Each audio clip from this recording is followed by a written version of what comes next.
여러분, 수비학투유 채널을 구독해 주셔서 감사합니다. 수비학투유는요, 수비학하고는 아무 상관이 없습니다. 그럼 뭐냐고요? 제가 벙커 때 여러 동영상을 통해서 여러분들한테 많이 얘기를 해드렸었는데, 그때 제가 수비학과 관련된 이야기들을 많이 했었죠. 뉴멀러지라고도 하고요. 소울 넘버 또는 연도 카드, 문 넘버, 이런 여러 가지 다양한 수와 타로와 연관성, 그리고 어떻게 상담과 상관관계를 갖고 하는지에 대해서 많은 이야기를 동영상으로 전달을 해드렸었던 것 같아요. 그것 때문인지 많은 분들이 수비학에 관심을 또 많이 가져주시고 저한테 질문도 많이 해주셨는데요. 타로 공부를 하면서 제가 따로 수비학과 관련성에 대해서 이해하면서 상담을 통해서 솔넘버와 연도카드를 많이 사용하게 됐죠. 하지만 여전히 제가 가장 베이스로 하고 있는 그 타로 공부에 있어서 중요한 부분은 물론 뉴멀러지 수비학이기도 한데요. 그 수비학에 대해서 이야기를 하겠다고 생각했으면 아마 유튜브나 팟캐스트나 이런 걸 통해서 별로 하고 싶지 않았을 것 같아요. 왜냐면 그 공부는 자체로 상당히 깊은 영역이고 아주 신비롭고 놀라운 영역이거든요.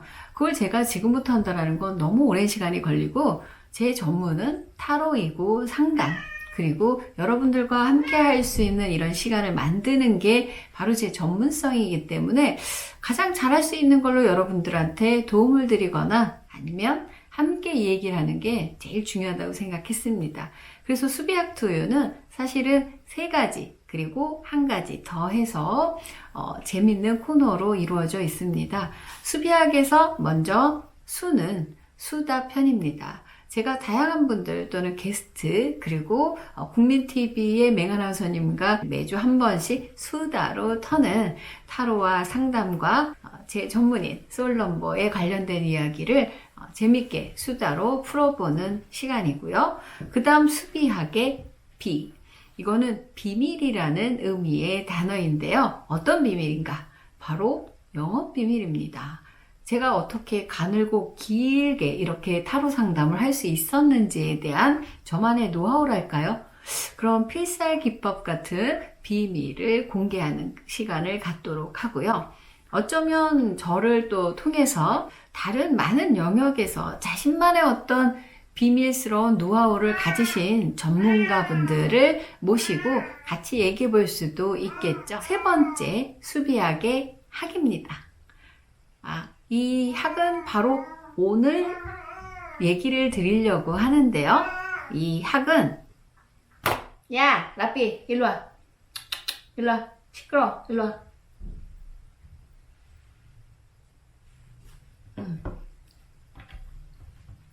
예.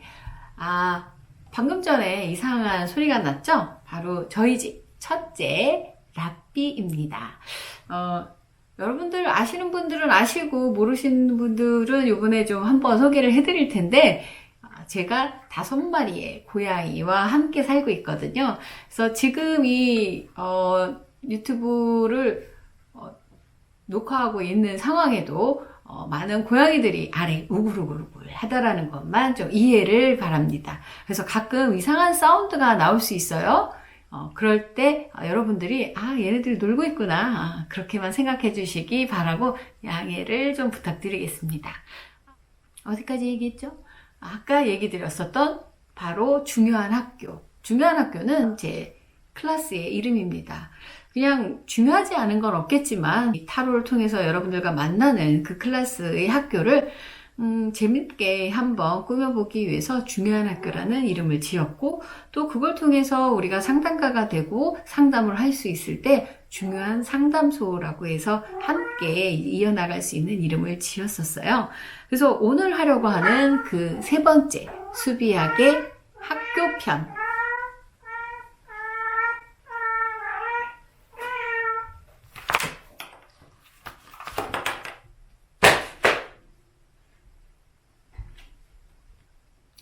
수비학의 학교편, 오늘 바로 이야기해 드리도록 하겠습니다. 중요한 학교. 이 학교에서 오늘 제가 맨 처음 얘기 드리고 싶은 건 뭐냐면요. 저는 어떻게 타로를 공부했을까? 그 부분을 얘기할 수 있을 것 같아요. 사실 저는 거의 독학을 하다시피 했습니다. 제가 타로에 대해서 정말 관심을 갖게 됐었던 건 아주 오래전이거든요. 아주 어렸을 때, 언제냐면 초등학교 사실 2학년 때부터였어요. 한 9살, 10살 때였는데 그때부터 제가 이제 저희 바로 위에 있는 언니가 저랑 나이 차이가 꽤 있었거든요. 무려 11살 차이인데 언니는 그때 이제 고등학생이었습니다. 그래가지고 고등학생 언니가 이제 매달 보던 잡지가 있었어요. 여고생인가? 여학생인가? 바로 그 잡지에 겨울 연말인가 연초에 특집으로 타로 카드가 소개된 거예요. 처음에 그걸 보고 그 비주얼, 이미지 그걸 보고 제가 얼마나 그 컬처 쇼크를 느꼈는지 몰라요. 일단 저한테 가장 각인되어 있었던 그 비주얼은 뭐였냐면 행맨과 데스카드 그리고 풀 그런 어떤 중세기적이고 세기말적이고 놀라운 그 비주얼은 저한테 정말 문화적 충격이었고 어린 마음이었지만 무서우면서도 두려우면서도 너무 매혹적이었었어요. 이유는 모르겠더라고요. 저는 그냥 그 순간에 그 타로가 뭔지도 모르는 순간에 이미지와 비주얼만 가고 이런 세계가 있다니 너무 놀랍다. 무려 저는 모태신앙이고 저희 집안은 3대째 기독교 집안입니다.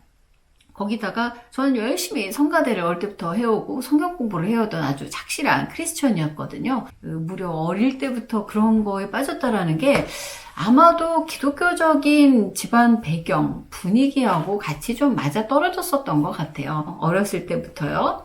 성경 공부를 하다 보면 여러 가지 이국적인 이야기들과 배경들 그리고 그 비주얼화 되어서 나왔던 저는 이제 그림 성경 이런 거를 많이 접했었거든요. 어렸을 때. 그럼 거기에 나왔었던 훌륭한 영웅들 그리고 재밌는 이야기들이 사실 우리나라의 역사는 아니지 않아요? 그래서 그 당시에 이야기들을 그림으로 보면서 참 신기했었는데 그런 어떤 비슷한 문화적 충격을 바로 그 여학생 잡지를 보면서 크게 쇼크를 받았죠. 그때부터 저는 이제 타로에 완전히 이제 푹 빠졌었고 그 이미지를요 한 장 한 장 다 오려가지고 뒤에다가 하드보드를 댄 다음에 직접 타로 카드를 만들었었어요. 그걸 가지고 저희 언니 친구들, 제 친구들까지 다 타로를 봐주면서 진짜 있는 썰 없는 썰 많이 했었죠. 어린애가 뭘 알 수 있었는지는 모르겠지만 워낙 간단하게 보는 거였었는데 나름 용했는지 방학 내내 저희 집이 문전성시였습니다. 우리 언니 친구들이 교회 친구들이 다 와가지고 연애 상담을 하고 했었거든요.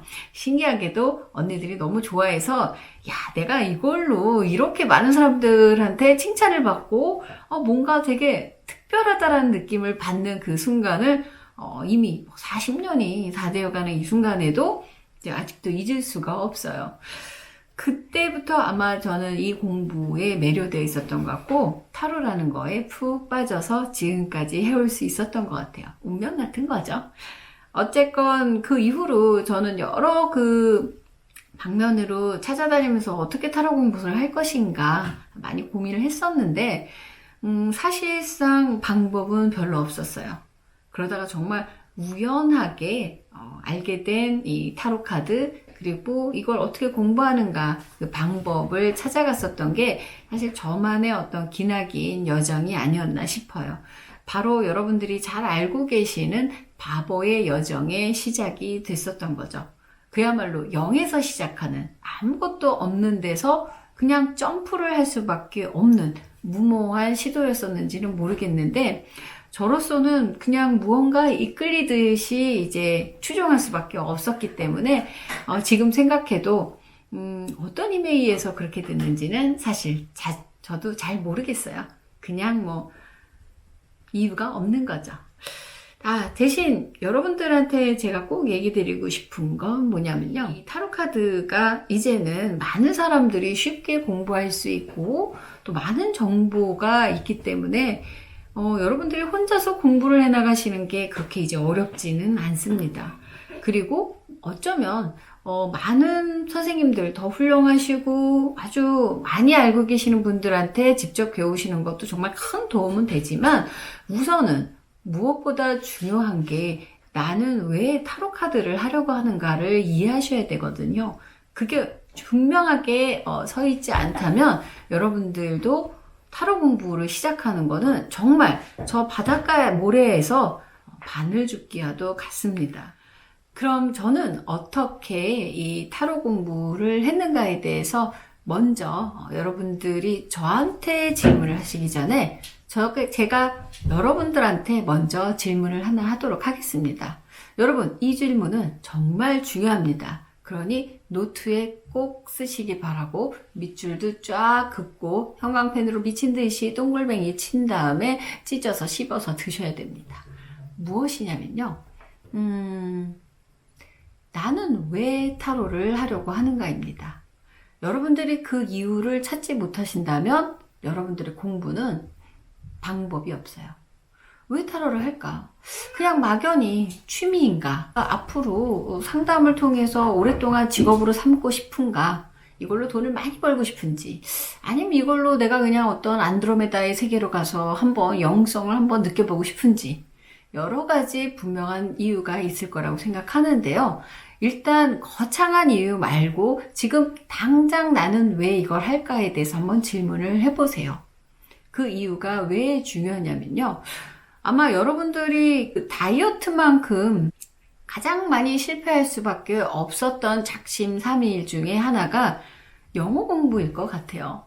제가 한때 영어 개인교사를 한 적이 있습니다. 영어 전공도 아니고 우여곡절, 그 사연은 나중에 한번 또 얘기를 해보도록 할 텐데요. 바로 그때 제가 영어 개인 교습을 하면서 제 학생들을 희한하게도 나이대, 연령층이 꽤 높은 분들이었거든요. 그분들이 영어를 따로 배우고 싶은데 학원을 다니기는 너무 힘들고, 그리고 또 어떻게 배워야 될지도 모르니까 저 같은 문외한이고 한국말만 잘하는 그런 영어 교사를 일단 고용을 했겠죠. 그래서 그분들이 영어 때문에 그 고민하는 걸 일단 먼저 상담을 했어요. 그래서 본인은 왜 영어 공부를 하려고 하느냐라고 하는 그 이유를 들어보니까 아주 그냥 천차만별이에요. 그냥 멋있어 보이려고 한다, 여행 가려고 한다, 쇼핑을 하려고 한다, 또는 요즘은 영어 공부가 필수가 아니냐, 다양한 이유들이 있었는데 일단은 구체적이고 왜 하려고 하는지 아주 정확한 이유가 있는 분들이 영어를 빨리 공부할 수 있었어요. 제가 여행을 가려고 한다라고 할 때 여행에 관련된 영어 회화를 배운다라고 하면요, 사실 쉬운 일이 아니에요. 그냥 여행이라는 주제가 중요한 게 아니고요. 어디를 어떻게 어떠한 목적을 가지고 여행 가는지에 대한 플랜까지도 정확하게 있는 상태에서 그 상태에서 영어 공부를 하시는 게 가장 빠릅니다. 그렇지 않으면요, 영어를 또 문법서부터 A서부터 B서부터 이렇게 처음부터 배워서 끝까지 가지도 못하고 포기하는 사례가 종종 일어날 수 있다는 거죠. 예를 들어서 여러분들이 헤어 디자이너인데 영어를 배우고 싶다라고 한다면 내 직업에 도움이 되는 영어 회화를 배우시는 게 훨씬 더 빠르다라는 거죠. 헤어 디자이너이신 분들이 영어를 쓰실 일이 언제가 있을까요? 혹시라도 내 매장에 외국인이 올 수도 있는 거 아닙니까? 그렇다면은 이 헤어 디자이너가 필요한 영어는 뭘까요? 이분과 토론을 할 것도 아니고 미국의 역사에 대해서 말하고 싶은 것도 아니고 한국의 유구한 역사를 설명하려고 하는 것도 아니고 정치적인 이슈를 말할 필요도 없습니다. 간단하죠. 머리를 하러 온 사람, 고객이라고 생각했을 때 어떠한 서비스가 필요한가요를 물어보면 되는 거죠. 커트 해주세요, 퍼머넌트 해주세요, 아니면 트리밍만 좀 해주세요, 다듬어 주세요, 아니면 다이라고 하죠, 염색을 해주세요 라고 하는 분명히 헤어 디자이너 분들이 알고 모르고 쓰시던 여러 가지의 전문 용어들, 텀이라고 하죠. 그런 헤어 디자이너를 위한 텀들을 이미 많이 알고 계시다라는 거죠. 그 안에 어떻게 문장에다가 내가 필요한 단어를 넣고 구사하는가가 중요하지, 엄청난 문법이나 아주 어려운 단어는 절대 필요하지 않다라는 거예요. 머리하러 온 사람한테 뭐라고 하겠습니까? 무슨 서비스를 원하십니까? 제가 지금 영어 교습을 하는 것 같은데 그건 아니고요. 모든 공부는 그렇게 비슷하다라는 거예요. 무엇이냐면 내가 이 공부를 하려고 하는 지금 당장의 구체적인 이유, 그리고 그것을 하고 싶어하는 여러 가지의 이슈들이나 플랜들을 먼저 구조적으로 이해를 하신 다음에 거기에 맞는 공부를 시작하시면 된다라는 건데, 생각보다 내가 관심 있는 공부를 하려고 할 때는요, 내 안에 우리가 생각한 것보다 더 많은 정보가 있다는 것을 발견하실 수 있어요. 방금 전에 얘기했었던 헤어 디자이너의 이야기와 같습니다. 헤어 디자이너들이 자기네들이 이게 영어인지 아니면 어디에서 온 말인지는 몰라도 커트란 단어도 알고 있고, 파마는 좀 아니죠. 퍼머먼트란 단어도 분명히 알고 있고, 염색은 다이, 그리고 컬러의 어떤 종류도 상당히 많이 알고 있어요. 브라운 컬러, 레드 컬러, 사실 모르는 단어가 아니고 어려운 단어가 아니거든요. 이미 자기의 일상 속에서 충분히 쓰고 있었던 단어들이기 때문에 그걸 먼저 영어로, 회화로 구사하는 것부터 배우시면 일단 자신감을 가지실 수 있다라는 거죠. 타로 공부도 똑같다라고 저는 생각을 합니다. 왜 타로를 하는가? 그 이유를 먼저 알고 타로를 접근하시는 게 첫 번째 여러분들한테 제가 던지는 질문입니다. 자, 그렇다면 나는 타로를 하는 이유가 어떠어떠한 것이다 라고 본인들한테 있다면, 타로에 대해서 상담가가 되겠다라는 목표도 있을 수 있고, 단순히 타로에 대해서 좀 더 많이 알고 싶다, 취미로 해보고 싶다, 타로를 잘 해석해서 친구들과 커뮤니케이션을 잘하고 싶다, 많은 이유들이 있을 겁니다. 자, 제가 추천하는 것 중에 하나는요, 저는 먼저 원서 한 권을 도파하실 것을 권해드립니다. 한국말로도 배우는 거 힘든데 어떻게 영어를 하나요? 저 영어 공부 못했어요. 아무 상관없습니다. 아까 헤어 디자이너 얘기 드렸었죠? 그거하고 똑같습니다. 여러분들이 타로를 공부하고 싶다 라고 생각해서 이미 유튜브에 수비학, 타로 또는 여러 가지 검색어를 해서 이 방송을 보고 계시다면 이미 충분히 제 눈치를 채건데 여러분들은 타로에 관심이 아주 많으신 겁니다. 왜냐하면 일부러 검색을 하고 들어온다는 건 많은 열정이 있어야 되는 거거든요. 자, 그렇다면 여러분들은 타로가 몇 장으로 구성이 되어 있는지, 또는 타로에는 어떤 의미들이 있는지에 대해서는 얼추라도 알고 계실 거라는 거죠. 자, 그렇다면 여러분들은 이미 많은 부분에 있어서 영어로 된 원서 한 권 정도는 충분히 보실 수 있는 정도의 실력은 갖추고 계신다고 보시면 되세요. 타로 카드의 구성에 있어서 사원소다라고 그러면은 4 element, element가 원소라는 뜻이요. 그리고 타로 속에 이 4개의 사원소가 무엇이 있죠? fire, water, air, earth, 그리고 earth, 흙이라고 하죠. 자, 이 4개의 사원소, 여러분들 영어로 심지어 다 알고 계시지 않습니까? 하이 프리스트, 엠프레스, 엠퍼러, 거기다가 스트렝스, 매지션, 일단 여러분들은 22장에 깔려있는 타이틀은 다 영어로 알고 계실 거고 대충 그 의미도 아실 거라는 거죠. 그렇다면은 원즈도 아시고 에이스도 아시고 또 컵, 펜타클 다 아시죠? 자, 그럼 이제 원소로 들어가실 수 있는 충분한 요건이 되신다라는 거죠. 그 정도만 있어도 되냐? 됩니다. 어려워하실 필요가 없는 게요, 큰 타로의 구성과 그리고 거기에 대해서 자주 상용하는 단어들을 이해하신다면 그 외의 단어들 모르는 것들은 어느 정도 사전도 찾고 그 맥락도 찾아보면서 하나하나 이해를 더해 가시면 되는 거거든요. 전혀 어렵지 않아요. 꼭 수학 잘하는 애가 방정식만 알면 풀 수 있는 거 아니야? 라고 말하는 것처럼 되게 재수 없어 보일 수 있다는 거 아는데, 어쨌든 여러분들한테 제가 먼저 제1로 권해드리는 공부 방법은 간단한 영어로 된 책을 찾으셔서 내가 왜 타로를 하려는지에 부합하는 그 책을 찾으셔가지고요. 한 권 정도, 어렵지 않게 얇은 걸로 한 권 정도 고르셔서 그냥 죽이 되나 밥이 되나 그냥 너덜너덜 할 때까지 한번 열심히 볼 것을 권해드립니다. 그래야 이 타로라고 하는 세계에서 쓰이는 단어들이 어떤 단어이고 그리고 어떠한 의미로 어떠한 맥락으로 쓰이고 있는지를 먼저 이해를 하신다면 그때부터 여러분들은 충분히 혼자서 독자적으로 공부할 수 있는 길을 스스로 찾아가실 수 있다라고 제가 나름 혼자 독학을 해온 사람으로서 제일 좋은 방법이라고 생각을 합니다. 오늘 제가 설명드렸던 어떻게 타로 공부를 할까 이 중요한 학교 편에서 다시 한번 이제 언급을 해드리는데요. 앞으로 좀 본격적으로 이 수비학의 학교 편에서 여러분들한테 제가 좀 알려드리고 싶은 공부 방법 그리고 추천해주고 싶은 책들. 사실 오늘 좀 준비를 많이 했거든요. 근데 제가 좀 서론이 조금 길었어요. 근데 은근 말이 많아. 근데 여러분 뭐 지루하진 않았죠?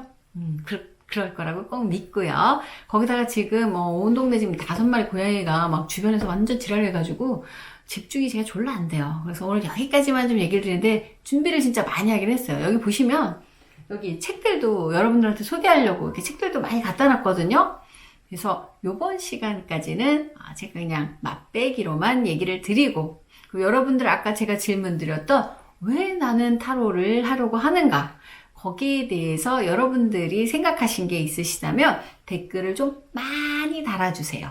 그럼 그걸 보고 제가 또 더 재밌는 이야기를 해드릴 수 있을 거라고 생각합니다. 그러니까 여러분들 제가 무슨 얘기하는지 알죠? 구독 여태까지 안 하신 분들은 구독을 꼭 누르시고 그 다음에 좋아요도 꽉 누르시고 그리고 댓글에도 나는 왜 타로를 하는가, 나에게 타로란 무엇인가를 꼭 같이 써주신다면 제가 일일이 댓글을 읽습니다. 안 읽지 않아요. 지금 한 2-3개밖에 안 달리거든요. 여러분 그러시면 안 돼요. 할 수 있는 말 없는 말, 욕 빼고 악플 말고 재밌는 질문을 또는 여러분들이 생각하시는 나는 왜 타로를 공부하고 싶은가를 적어주신다면 제가 좀 열심히 준비해가지고 더 재밌고 유익한 내용으로 방송을 해드리도록 하겠습니다. 진짜 첫 방송 너무 힘드네요. 지금 애새끼들이 그냥 막 싸우고 오늘따라 뭘 잘못 먹었는지. 아무튼 오늘 좀 산만했었던 점 죄송하고요. 더 이상 못 찍겠어요. 그럼 다음에 만나요. 야, 니들